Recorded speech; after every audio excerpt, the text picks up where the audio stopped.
Bienvenido nuevamente a nuestros espacios gerenciales. Aquí estamos con nuestra jugada maestra, Juan Pablo Orozco, de la cual nos sentimos profundamente orgullosos. Juan, voy a hacer una pequeña presentación de Juan antes de que arranquemos esta conversación tan interesante. Juan es administrador de empresas de EAFIT, tiene una especialización en mercadeo en el CESA y tiene su MBA en la Universidad de los Andes y también hiciste en MIT un tema de management en transformación digital. Juan, a vos que te gusta Juan Pablo, Juan, ¿cómo te gusta que te digan? Me dicen de todas las maneras. ¿Cómo le dice la mamá cuando estaba bravo? No, Juan Pablo. Muy bien, entonces, Juan se llama Kimberly. Juan estuvo durante casi 20 años en Kimberly, donde hizo un desarrollo profesional muy bonito. Juan, antes de entrar en materia y hablar del Grupo CAS, qué bueno que nos cuentes un poquito cuáles fueron como esas experiencias interesantes en Kimberly que te llevaron a hacer lo que hoy eres, que eres gerente de esta compañía. Sí, no, de acuerdo. O sea, Kimberly para mí fue una experiencia en la que me formé en muchos aspectos. Yo tuve la oportunidad de estar 20 años en distintas áreas. Arranqué en todo el área de supply chain. Tuve la oportunidad de ver desde la parte de abastecimiento, toda la parte de planeación de operaciones, toda la parte de planeación de distribución. Luego tuve la oportunidad de moverme a la parte del negocio, liderando una de las categorías industriales desde la parte de mercadeo. Luego pasé al área comercial en el área pues B2B y luego tuve la oportunidad pues también de gerenciar uno de los canales en consumo masivo y tuve la oportunidad finalmente de ser pues el country manager para Perú y Bolivia del negocio pues B2B. Entonces esa pues fue como mi carrera en general y aspectos muy importantes. Fue un área donde desarrollamos muchos productos y desarrollamos mercados para esos productos. Esa es la gran experiencia en Kimberly, ese conocimiento holístico en prácticamente de todas las áreas de la compañía y muy enfocado al desarrollo de nuevos mercados y nuevos productos. Interesante, Juan, porque ahora voy a hacer el doble clic con desarrollo de mercados, reto por el cual esta compañía te ha contratado. Bueno, entonces nuestra jugada maestra se llama Juan Pablo en Grupo CAS. Grupo CAS es un grupo chileno que llega al país en el 2006, justo después de la desmovilización de paramilitares.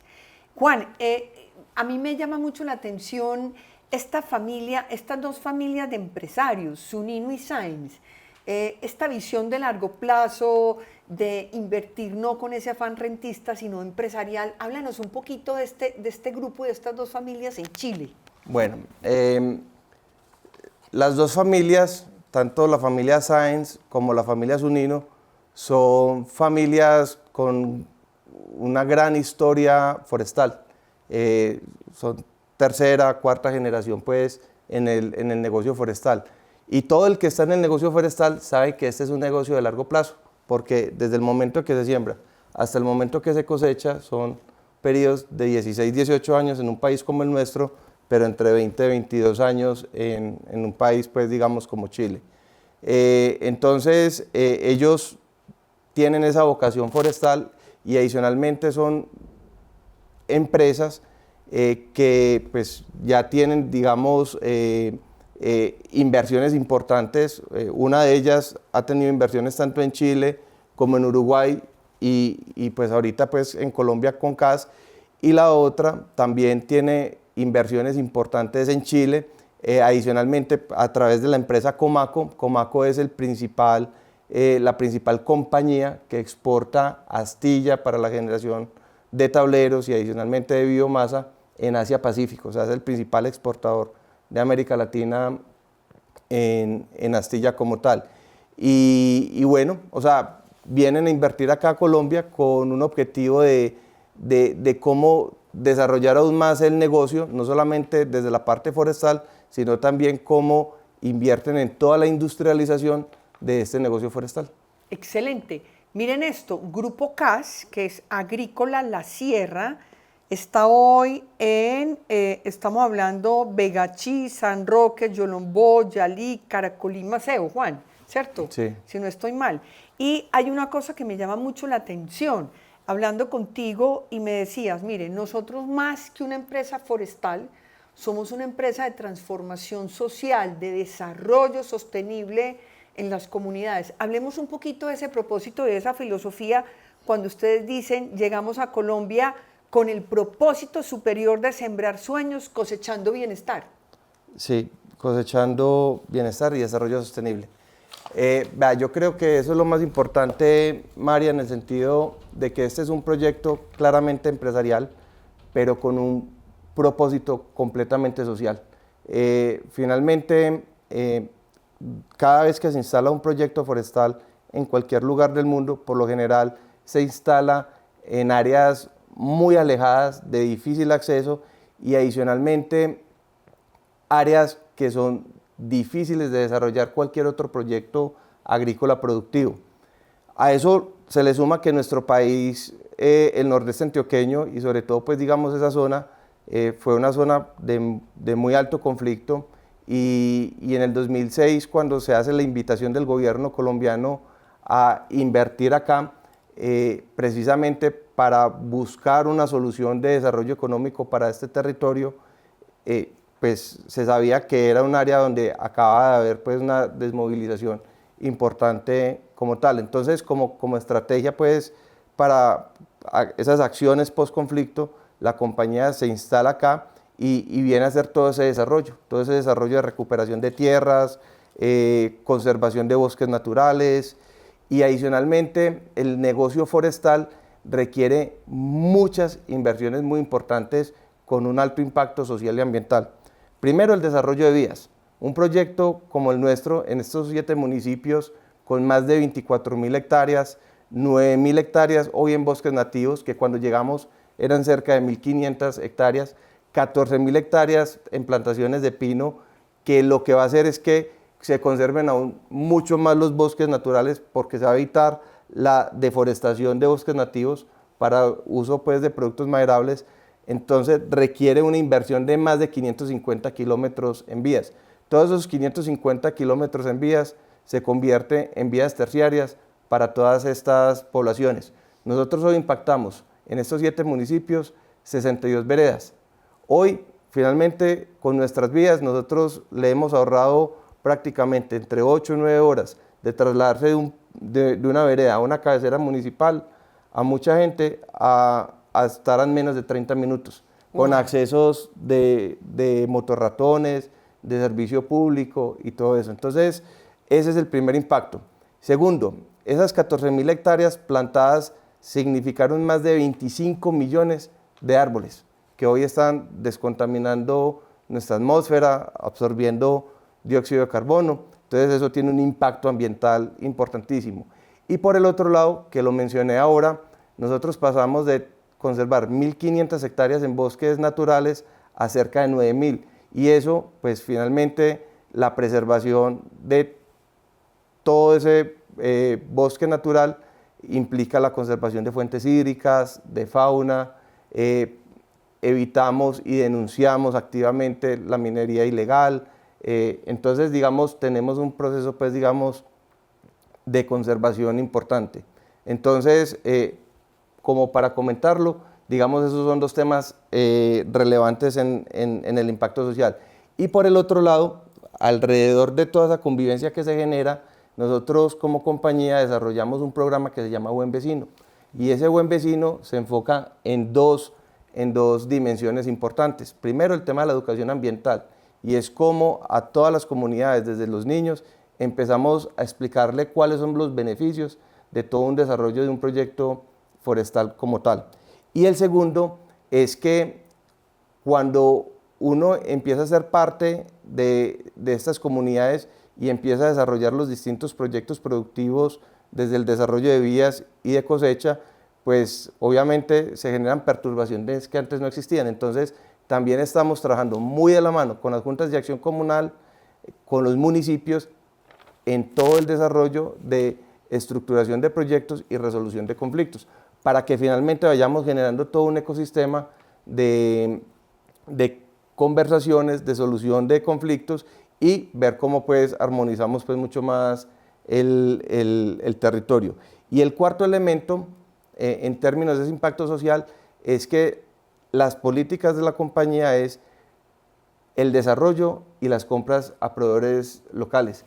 Entonces, digamos, en el caso nuestro el año pasado, en un territorio de menos de 20.000 personas, nosotros generamos compras por más de 5.000 millones de pesos. ¿Estás hablando en los 6 municipios?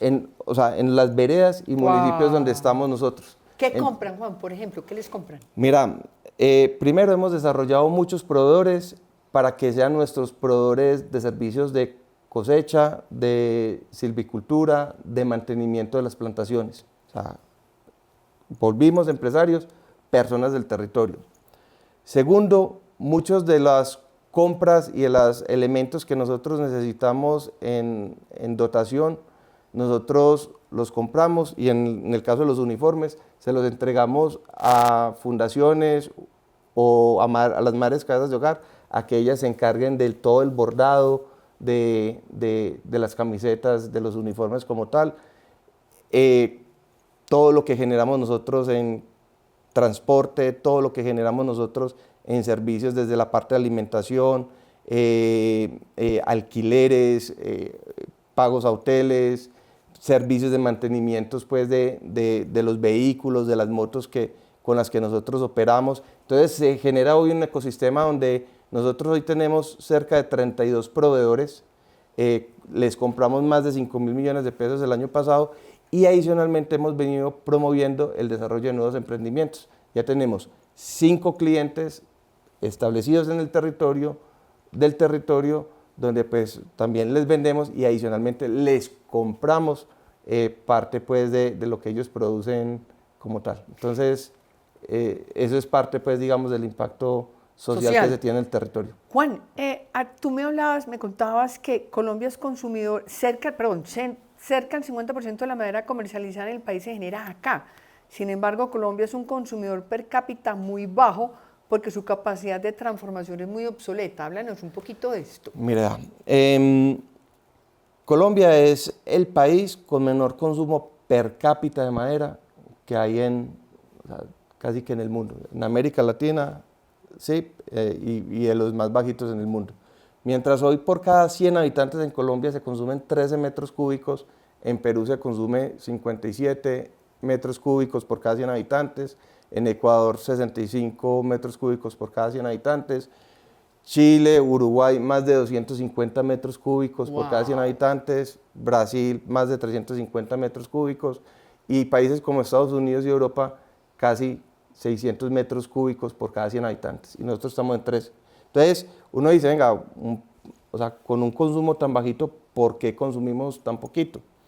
Primero, hoy el país tiene un gran potencial y una gran aptitud en tierras para ser un sector emergente en el sector forestal.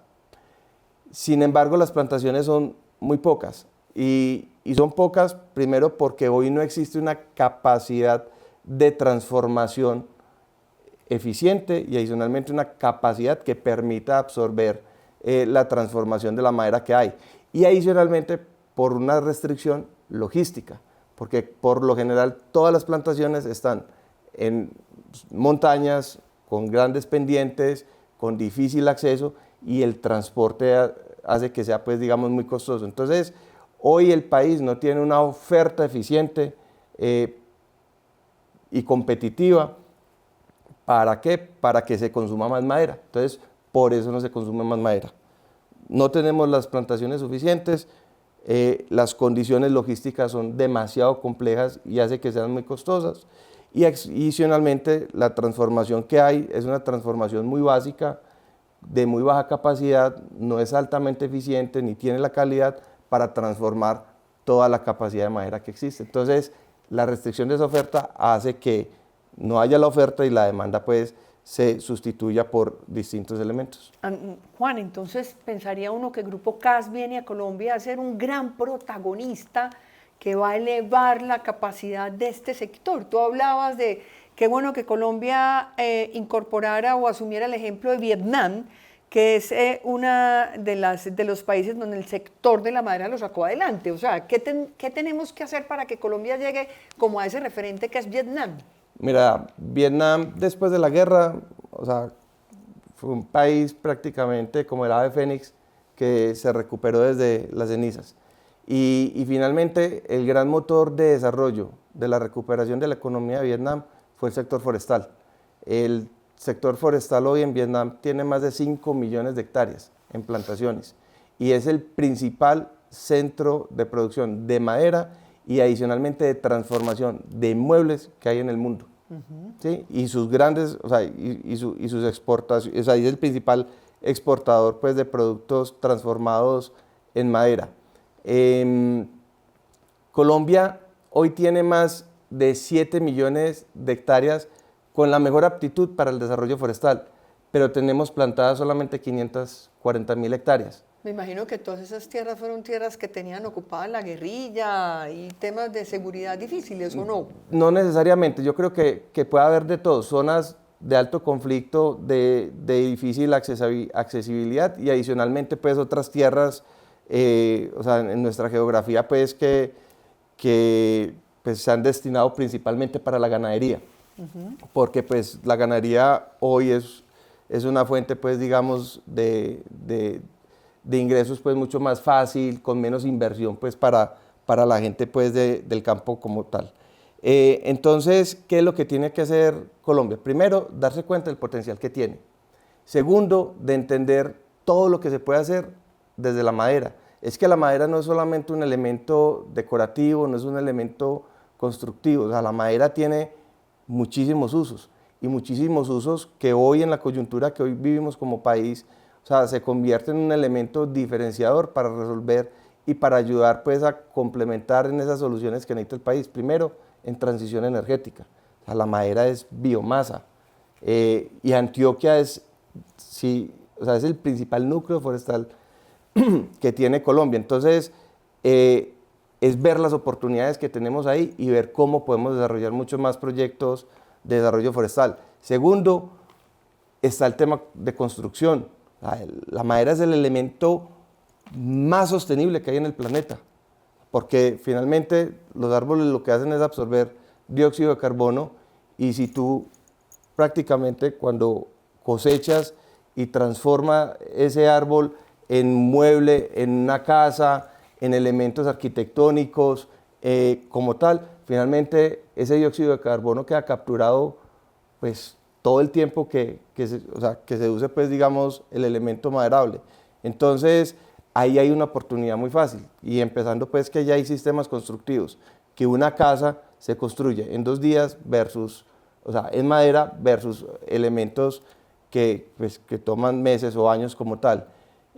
Y adicionalmente, digamos, hoy el país tiene la posibilidad con la madera de reemplazar muchas importaciones que se hacen, pues teniendo centros productivos de transformación de la madera para la elaboración de muebles, material de empaque, etc. Juan, háblenos un poquito a propósito de la biomasa, los 2 proyectos grandes empresariales que tiene Grupo CAS, la planta de astillada. De astillado. Y de astillado y el aserradero. ¿De qué dimensión de inversión estamos hablando y esto qué va a representar en términos de impacto para el mundo forestal y de la madera en Colombia? Bueno, y relacionado también a la pregunta anterior, tú decías, venga, CAS va a ser un actor importante con todo lo que está haciendo, definitivamente, no solamente desde lo forestal. Hoy nosotros, o sea, en Colombia hay unas empresas forestales muy importantes que ha tenido, digamos, una historia muy significativa y que le ha aportado muchísimo al país. CAS, o sea, como inversión chilena, no solamente llega con el activo biológico de la plantación, sino que también llega con un activo de conocimiento muy importante, desde la plantación, desde todos los procesos de establecimiento y cosecha, y adicionalmente de cómo nosotros le podemos generar un valor agregado a la madera desde la ruralidad. Entonces, nosotros hoy tenemos 14.000 hectáreas plantadas donde tenemos 3 líneas estratégicas. Primero, el tema de transición energética con biomasa. Nosotros ya montamos la primera planta de astillado para la generación de biomasa. En enero de este año arrancó ya a operar. La segunda planta de astillado muy seguramente la estaremos poniendo en operación a mediados del próximo año y eso nos va a servir a nosotros de ser un suministrador importante de biomasa para la generación de calor o inclusive para la generación de energía en Antioquia. La segunda línea estratégica es el tema de la construcción. Para el tema de la construcción nosotros, y acá me devuelvo un poquito a la respuesta anterior, esas dos inversiones en esas plantas de astillado, estamos hablando inversiones aproximadas entre las dos, entre 4 y 5 millones de dólares. Tenemos esta segunda inversión que es acompañando esa línea estratégica que es la construcción, donde nosotros le estamos sector construcción. Sector construcción, empezar a desarrollar viviendas a través de módulos de madera, o sea, que se puedan construir rápidamente, industrializados, o sea, un proceso industrializado con un foco rural disperso, ¿de acuerdo? Entonces, nosotros... O sea, es producir casas como un Lego. modulables. O sea, módulos donde uno las puede encontrar en un Easy, en un Soymac, en una gran superficie o en distintos puntos. Usted llega, la compra en un camión, se la lleva y la arma en 2 días. Y ya queda con su casa instalada en 2 días. ¿Y los temas de aguas, energía? Ya, pues digamos, ya esos sí son temas que tienes que tener resuelto, pues tienes que tener la energía, los puntos pues, de conexión al agua y todo eso, pero finalmente las casas llegan, pues se instalan y ya pues digamos los elementos, tanto eléctricos como hidráulicos, se conectan. O sea, esas son soluciones de desarrollo social brutales. O sea, es que nosotros hoy, o sea, con la gobernación de Antioquia, con Viva, con RIA y con 2 empresas privadas más que son Inmocente y Madepátula y nosotros estamos en el proyecto de un desarrollo para poder suplir, esperamos, 5.000 casas de interés prioritario rurales dispersas. O sea, es 5.000 casas de soluciones para gente que hoy no tiene vivienda o no tiene las condiciones dignas de vivienda que con una casa de madera sí pueden tener. ¿Y cuándo entregan esas soluciones de vivienda, Juan? Estamos, digamos, en el proyecto, en el desarrollo pues ya del proyecto, de la evaluación del proyecto, ya pues digamos, vamos muy avanzados, ya estamos, digamos, en esa fase de revisión de contratos como tal. Entonces, digamos, toda esa necesidad y esa apuesta en construcciones está haciendo que nosotros invirtamos en el aserradero más grande y más moderno que va a tener Colombia, con una inversión cercana a los 30 millones de dólares. En Vegachí, donde... 30 millones de dólares. 30 millones de dólares. Juan, después de que esta gente invirtió en 110.000 hectáreas plantadas de pino. 14.000 hectáreas plantadas. Perdón, 14.000 hectáreas plantadas de pino que solo vienen a redimir el retorno de un pesito en 7 años más. Tal cual, o sea, se han esperado 20 años desde el momento de compra hasta cosecha y para pues generarle valor a esa cosecha se van a hacer inversiones que en 7 años finalmente van a empezar a mostrar pues algo de utilidad para distribuir. Este aserradero que van a montar tiene una referencia mundial ¿de qué orden? O sea, es un aserradero que se parece a qué en el mundo. Mira, tú hablas de pronto Brasil, ¿no? No, claro, o sea, digamos, estos aserraderos son aserraderos ya de clase mundial, tecnología de clase mundial, ya son tamaños, los aserraderos de 150, de la capacidad de transformación de 150.000 toneladas para arriba, son considerados como grandes, o sea, hay pues unos de 1 millón de toneladas de capacidad pues como tal, y este va a ser de 200.000, o sea, es decir, arrancamos en la base de los grandes, pero ese es el punto de partida. Y lo estamos haciendo así porque queremos desarrollar el mercado, primero nacional, con un producto competitivo de calidad, pero también tenemos que tener la capacidad y la calidad para poder desarrollar el mercado internacional. Porque, claro, como lo dije, hoy lo que nosotros estamos generando es mucha madera que finalmente hoy el mercado no la absorbe. Entonces, este proyecto tiene esa mirada del desarrollo del mercado internacional. Entonces, Juan, conecto con un reto que vas a tener con el que has arrancado este podcast y es el desarrollo de mercados. Con este ingreso per cápita, este consumo per cápita tan bajito, ¿cómo vas a hacer para desarrollar este mercado en Colombia? En esas 3 líneas estratégicas: transición energética, biomasa, construcción con módulos de madera sostenible, y tercero, el tema de exportaciones.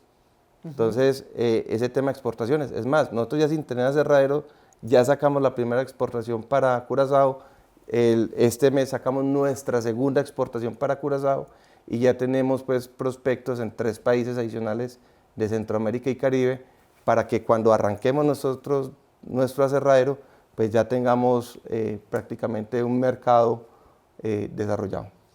Bueno, jugadas maestras que transforman empresas y empresas que transforman proyectos de vida. Juan Pablo, ¿de qué manera tú con tu aporte has transformado esta etapa de CAS? Y la otra pregunta al revés es, CAS, ¿cómo ha transformado tu proyecto de vida? Contestemos la primera. ¿Cómo has aportado tú para transformar esta compañía? ¿Cómo he aportado yo a transformar esta compañía? A ver, yo creo que con un ingrediente muy importante. Yo creo que en el momento en que uno llega a la posición, uno tiene que entender que esto es mucho más que un negocio, y que esto es no solamente un negocio, sino una gran responsabilidad con las comunidades donde nosotros trabajamos. Y finalmente es ese involucramiento con penetración con las comunidades, con los alcaldes, con los consejos, con las juntas de acción comunal, con los vecinos, con los demás empresarios.